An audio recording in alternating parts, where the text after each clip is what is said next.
Hey, what is going on, guys? As promised, new series is being started. Today I am reading Paper Towns by John Green. I have not read this book yet.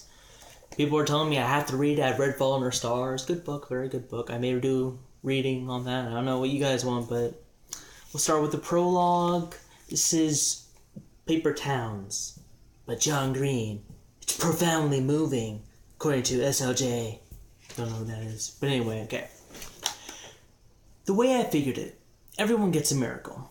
Like I would probably never be struck by lightning, or win a Nobel Prize, or become the dictator of a small nation in the Pacific Islands, or contract terminal ear cancer or spontaneously combust. But if you consider all the unlikely things together, at least one of them will probably happen to each of us. I could have seen it in rain frogs. I could have stepped foot on Mars. I could have been eaten by a whale. I could have married the Queen of England or survived months at sea, but my miracle was different. My miracle was this. Out of all the houses and all the subdivisions in all of Florida, I ended up living next door to Margot Roth Spiegelman. Our subdivision, Jefferson Park, used to be a Navy base. But then the Navy didn't need it anymore, so it returned the land to the citizens of Orlando, Florida. I live in Orlando, hey guys. Who decided to build a massive subdivision because that's what Florida does with land. My parents and Margot's parents ended up moving next door to one another just after the first houses were built. Margot and I were too.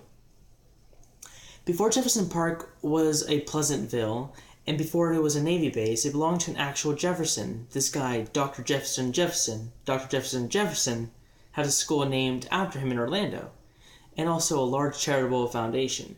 But the fascinating and unbelievable but true thing about Dr. Jefferson is that he was not a doctor of any kind. He was just an orange juice salesman named Jefferson Jefferson. When he became rich and powerful, he went to court, made Jefferson his middle name, and then changed his first name to Dr., capital D, lowercase r, period. So Mark and I were 9. Our parents were friends, so we would sometimes play together, biking past the cul-de-sac streets to Jefferson Park itself, the hub of our subdivision's wheel. I always got very nervous when I heard Margot was about to show up, on account of how she was the most fantastically gorgeous creature that God had ever created. On the morning in question, she wore white shirts and a pink t-shirt that featured a green dragon breathing a fire of orange glitter. It is difficult to explain how awesome I found this t-shirt at the time. Margot, as always, bike standing up, her arms locked as she leaned above the handlebars, her purple sneakers a circuitous blur. It was a steam-hot day in March. The sky was clear, but the air tasted acidic, like it might storm later. At the time, I fancied myself an inventor, and after we locked up our bikes and began the short walk across the park to the playground, I told Margot about an idea. I had an invention called the Ringulator. The Ringulator was a gigantic cannon that would shoot big colored rocks into a very low orbit, giving Earth the same sort of rings that Saturn has. I still think this would be a fine idea. But it turns out that building a cannon that can shoot boulders into a low orbit is fairly complicated. I'd been in this park so many times before that it was mapped in my mind. So we were only a few steps inside when I began to sense that the world was out of order, even though I couldn't immediately figure out what was different. "Quentin," Margot said quietly and calmly. She was pointing, and then I realized what was different. There was a live oak a few feet ahead of us, thick and gnarled and ancient-looking. That was not new. The playground on our right, not new either. But now a guy wearing a gray suit slumped against the trunk of the oak tree, not moving. This was new. He was encircled by blood. A half-dried fountain of it poured out of his mouth, the mouth open in a way that mouths generally shouldn't be, flies at rest on his pale forehead. "He's dead," Margot said, as if I couldn't tell. I took 2 small steps backward. I remember thinking that if I made any sudden movements, he might wake up and attack me. Maybe he was a zombie. I knew zombies weren't real, but he sure looked like a potential zombie. As I took those 2 steps back, Margot took 2 equally small and quiet steps forward. "His eyes are open," she said. "We gotta go home," I said. "I thought you closed your eyes when you died," she said. "Margot, we gotta go home and tell." She took another step. She was close enough now to reach out and touch his foot. "What do you think happened to him?" she asked. "Maybe it was drugs or something." I didn't want to leave Margot alone with the dead guy who might be an attack zombie, but I also didn't care to stand around and chat about the circumstances of his demise. I gathered my courage and stepped forward to take her hand. "Margot, we gotta go right now." "Okay, yeah," she said. We ran to our bikes, my stomach churning with something that felt exactly like excitement, but wasn't. We got on our bikes, and I let her go in front of me because I was crying and didn't want her to see. I could see blood on the soles of her purple sneakers. His blood. The dead guy blood. And then we were back home in our separate houses. My parents called 911, and I heard the sirens in the distance and asked to see the fire trucks, but my mom said no. Then I took a nap.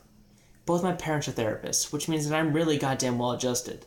So when I woke up, I had a long conversation with my mom about the cycle of life and how death is part of life, but not a part of life I needed to be particularly concerned about at the age of 9, and I felt better.